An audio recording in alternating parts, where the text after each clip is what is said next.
Myth number one, after the Rhine and Danube, you've seen it all. Nope. The Moselle is even more scenic, Paris to D-Day history, and the lower Danube hits the epic and dramatic Iron Gates. Stay to the end, and we're going to show you the river to fjords itinerary that everybody's asking us about, and a 30-second matrix to picking your next river cruise. Hey, I'm Mark. I'm Monica. So the big question we're going to answer here in this video is you've done the Rhine, maybe you've done the Danube, maybe you've done them both. What's next? What's after that for river cruising?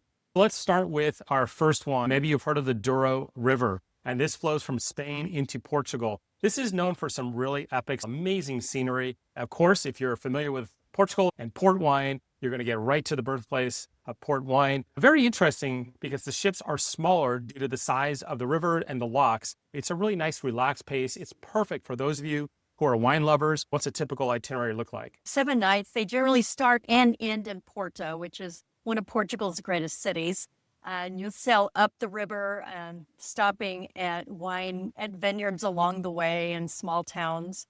You can also do a pre or post in Lisbon as well. There's some pros and cons with the Douro. Definitely the pros. If you're a foodie, a wine person, this is probably one to consider. Less crowds, amazing scenery. There are some cons. It can get very hot in the region during the midsummer. If you're somebody who really thrives on cities and metropolitan stops, this is not for you. And if you need that nightlife and action, probably also not for you, but that's not typically what a river cruise is. People ask when's the best time to go on a Douro cruise, typically May to June. And September and October, who sails the Douro River. These are the 5 lines we're going to recommend, and you'll see that a lot throughout Viking, Ama, Avalon, Tauck, and Uniworld. And typically what you're going to find is they're going to have purpose-built ships for the Douro River in particular. You'll actually find the ship will be a little different. It'll feel the same. It'll just be a bit more miniaturized because it's less cabins. That has to do with being able to navigate through the locks there. Just to give you an idea of what an itinerary looks like, this is from Avalon. So Avalon's one of the river cruise companies that can sail here, but like Monica mentioned, Porto, right, all the way into Spain. And then you come back and you end up doing basically a round trip. Okay, let's have a look at the Moselle River. This is a German river. One of the most scenic rivers in Europe is the Moselle River in Germany. It connects with the Rhine River. You often see it with Rhine itineraries. It's in the heart of German wine country, especially if you like Rieslings. If you want to see some of Luxembourg, the Moselle River is a great way to do that. We have itineraries that go from Luxembourg down to Basel in Switzerland. Other highlights would be more of the castles that you see on the Rhine River in Germany. The river is known for tight bends and really beautiful scenery on either side. Is this a river that you should consider? Like Monica mentioned, the views are epic with this one. So this is all about the views. You can actually, if you're like to be a more active type of river cruise like Avalon has and Ama has, you can even get involved in some hiking, some biking.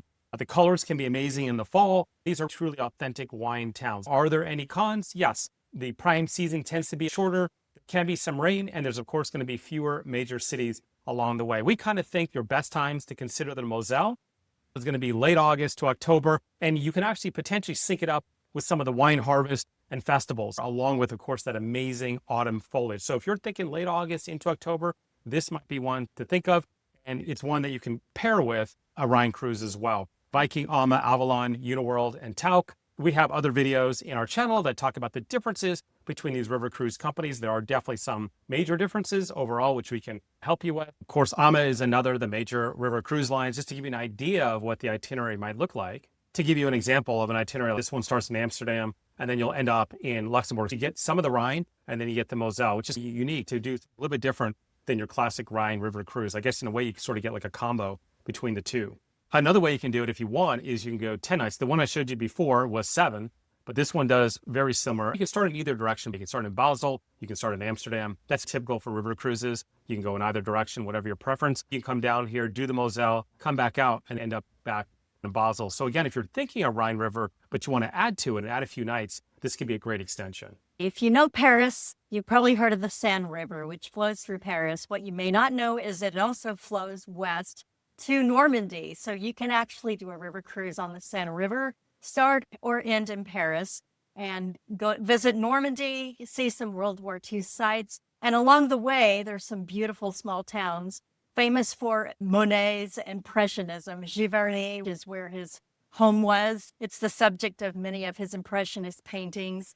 The city of Rouen, which is a beautiful cathedral, it's also the subject of many of Monet's paintings, and a few other nice stops along the way. We'll be getting multiple requests for this one. You get Paris, the D-Day beaches, Normandy, and you get a really nice mix of scenery, history, and of course, starting and ending in Paris. It's super easy to get to Paris from virtually anywhere in the world. If you're a history buff, this is going to be a great choice. If you love French cuisine and French wines, clearly, it's going to be a great choice. Look, if you don't love big cities, you've been to Paris many times, this is probably not the sailing for you. We love Paris, so we always look for any excuse to be there. The scenery might be a little less wild, perhaps. I mean, it's obviously more a bend towards Paris and the history in the region. Best times, not a surprise, spring and the fall, probably going to be the best times for this one. Our recommendation would be spring or fall if you can do that.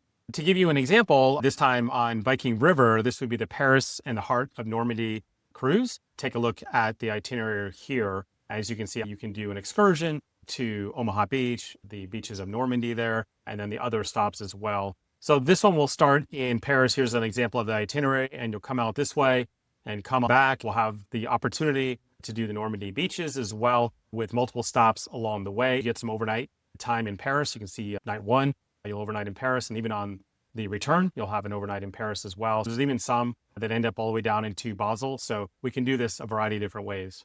And you'll find that all the major river cruise companies will do these rivers and will typically have specific Paris and Normandy programs available as well. Speaking of France, we don't want to overlook the Rhone River, the Saône, that's a tributary of the Rhone. The Rhone comes out of the glaciers of Switzerland and flows through France down to the Mediterranean. Most of these river cruises will start in Lyon in France, and sometimes they go off in one direction, sometimes they head south through Provence and Burgundy, a great way to see this region of France. For example, Lyon and Avignon, some famous historical parts of France. Lyon, we've spent a little bit of time there. It's one of the gastronomic capitals of France, which also includes Paris, so that's saying something. It's kind of a foodie mecca there. Then there's other places you can visit, the famous town of Avignon, lavender fields, Pont du Gard, which is one of the really huge historic Roman aqueducts that's not to be. Pros and cons about these rivers, foodie heaven. I mean, almost what isn't when it comes to Europe, but this is truly about the food. It's about the wine experience. You're going to find that most of the river cruise companies will integrate and incorporate where you are to the menus on board, the wines on board. So you're going to get heavy into that vibe. There are a few cons, of course. The summer is going to be hotter. Be aware of that. It's not always going to be scenic cruising. A lot of times it will be. It's more about your stops, but you might have some industrial sections as well on the cruising, which you typically don't see, let's say, if you're on the Rhine.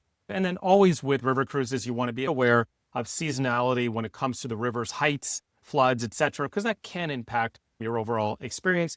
Best times, late spring, early fall, that's going to be right in the heart of it. Now, if you're into the lavender blooms, then you're talking late June and July. If you want the harvest and the festivals, September, October. So is there a bad time to go? Absolutely not. Just kind of always know that pricing can be a little different depending upon when you go and also what you might experience and the weather. When you're looking through the calendars, understand there are several variables before you choose the exact one that you want. Just to give you an idea of what the itinerary can look like in either direction, you can kind of see here. Definitely it's worth a stop in Lyon. Some of them do start closer to Lyon. This one's a little bit different, but if you can at the beginning or the end, I would spend a few nights there for sure. It's a great experience. You can flip the direction. Sometimes the pricing is better from one direction over the other. Even on Rhine Danube, I find that all the time when we're quoting somebody, many times we'll suggest flipping the direction because the pricing or the offer is better. You'll have the full choice here, Viking, Avalon, Uniworld, and Tauck. Viking's going to have the most sailings, the most dates, the most ships. If you're somebody who's a bit more active, wants more choices on your excursions, then definitely consider like an or Avalon. If you really want to go upscale, more luxury, more all-inclusions, then Uniworld or even Tauck can be a great choice. By the way, we can personally help you pick the perfect river cruise itinerary. You have a lot of amazing choices. We can many times provide you with special discounts, perks, onboard credits, prepaid gratuities, and other amenities. We can do this on any major ocean or river cruise line. All you got to do is go to the link there on the screen, digitalromance.com/cruising, and we'll personally actually help you out and get you on your next great river cruise. This one's a bit more unusual. I didn't even know that much about this river cruise option. The Elbe River starts in the mountains between Germany and the Czech Republic and flows north into the North Sea. Most of the itineraries along the Elbe go back and forth between Berlin and Prague. A ton of history there, a lot of World War II history, Cold War history as well. And you hit some really beautiful and historical cities like Dresden, which was largely destroyed during the war but has been rebuilt. Meissen has been producing high quality porcelain for 300 years. Saxon Switzerland is not in Switzerland. It is between Germany and the Czech Republic, and there's mountains there and a big national park. So some more natural wonders along this route, and certainly off the beaten path. So it sounds like they also do cruise tours with this one where you add some pre and post. If ever there's a river cruise for adding a pre and a post, it would be this one. If you want to spend some time in Berlin, you want to spend some time in Prague. So if that speaks to you, this might be one to consider. You don't typically see this one offered very much. Some pros and cons on this one: history, for sure. A lot happening in these major cities, amazing landscapes, water levels, variability on that. You might want to look into that a bit. We can help look into best times to look at sailing and where water levels are more reliable. We've found that May to September offers the most reliable levels and weather. If you can focus on a late spring to early fall, that's a good shot as well. It's pretty limited who sails here. Right now, it's Viking. Viking has purpose-built ships just for this river. That's really cool because you don't see this every day. It could change from the Almas, Avalons, and everybody else. If you are interested in this, let's take you to Viking on Viking River for the Elbe. Starting and stopping in Berlin and Prague, both gateways that are easy in and out of. Just to give you an idea of what this looks like, it is a 10-day cruise. They always come with guided tours, by the way. Let's take a look at the itinerary here. So you can see pretty unique. So if you start in Berlin, they will transport you to the river in Wittenberg, and then you will go down the river and visit a few places like Meissen and Dresden, and then end up in Prague. Yeah, so you have motor coaches on either side, and then of course you can pre and post. This would be a really unique river cruise. Definitely if you're trying to do something that not everybody else has done, think about this one. So the next one up we have here is the Lower Danube. We had talked earlier about the Rhine and the Danube, but a lot of people sometimes don't realize there's another section to the Danube. This is actually one that we've done a few years ago. It was pretty amazing. In the end, it was us leaving out of Budapest, and we ended up in Romania. And that was kind of special about this. We then took about a week-long trip through Romania. So we had the river cruise and then the land travel as well. And what kind of makes this one so special? You have something called the Iron Gates Gorge, and it's a gorge that goes between Serbia and Romania. It's very scenic and dramatic, and it's one of the highlights for sure of sailing this river. And then once you get to Romania, spend some time in Transylvania. That is a really fantastic part of the country. And I think it was really unique because at that point, we had never been to Serbia before, so we got a few stops there, which were really nice, and Bulgaria. Very unique, even though you're still on the Danube. You could do the typical Danube cruise and continue on the Lower Danube. If you want to do those 14 days instead of 7, it's like a back-to-back. This is one that you can tack on to a more traditional Danube river cruise from Germany to Budapest and then continue Budapest down into Romania, or flip it and come back the other way. Some of the pros and cons overall, what's really a positive here is multi-countries and really unique places to go. Amazing scenery. You're going to spend a lot of time on that top deck on your river cruise. It's going to be really great. Definitely fewer crowds because this is just less of, the run over type of tourist places and a lot of unique culture. Some of the cons you have to be aware of. Some of the touring days will be a little bit longer. There's going to be some coach time, some transfers. We always say late spring, early fall, just because of weather. But again, we're not trying to say don't go in summer. Just realize in summer, it's always a little busier. It's going to be a little bit hotter. So if you have flexibility, use the flexibility. But sometimes the prices are actually less in the summer. You got to pro and con everything and pick what's best for you overall. You have multiple different river cruise lines. Many times they'll put it together with that grand 14-night experience like you see on Ama. You'll see that on Viking and Avalon as well, where you can kind of do the full Danube experience. So that kind of brings us to like the reason that maybe you do want to put together some multi-week and multi-river. We just kind of shared, one possibility with you. It's nice not to have to repack, right? It's why a lot of people do back-to-back ocean cruises. Think about that. A lot of these sort of put together two different experiences. And sometimes they do theme cruises like wine lover cruises. If you're really into wine, look for those. Those could be a really great itinerary. There's even beer lovers, if you're a beer person. There's active and discovery, like on Avalon. If you really want a lot of activity, you want to do yoga up top on the deck instead of drinking wine, then that's one to look at as well. So those themed cruises are pretty cool as well. So speaking of that, let's just give you a couple of examples of what's possible with these multi-week picks. One is from Viking. It's called their Grand European Tour. And you're going to get the Rhine, the Main, and the Danube. So this is like an Amsterdam all the way to Budapest. You get the Rhine Gorge, the Wachau Valley, you get Vienna, Budapest. So you're getting scenery, you're getting big cities. You start and end in two amazing cities. So I think this is one that a lot of people don't realize that you can actually do. You can put the Rhine and the Danube together. A lot of river cruises are 1 week long. So if you've got 2 weeks, there are options for you. If you don't want to just do a 1 week tour or 1 week river cruise, you have an option of one of these great 2 week tours. If you're more of Avalon speaks to you, or even Ama, they both have similar type of cruises available to you just with their specific experiences. So definitely think about this. I found on pricing, it's a little bit less. It's not like taking week 1, the price, plus week 2, and it's double. I find there's a little bit of a discount for the 2 weeks on a nightly basis. Think about that as well. Some more multi-week picks. Viking has the European sojourn. That's little more than 3 weeks. That sounds amazing. This one starts in Amsterdam and goes down the Rhine to the Danube and then continues on to Romania. Viking has in France, France's finest. It's a 2-week cruise that combines the Seine River in Paris down to the Rhône and Saône rivers. So you can see some Provence and other parts of France as well. Uniworld has ultimate France, Seine and Bordeaux, plus the Rhône and the Saône rivers. So lots of beautiful parts of France in that one. Here's that European sojourn on Viking. This is like the epic river cruise of all time. You start all the way up in Amsterdam and in Bucharest. It's practically the North Sea to the Black Sea.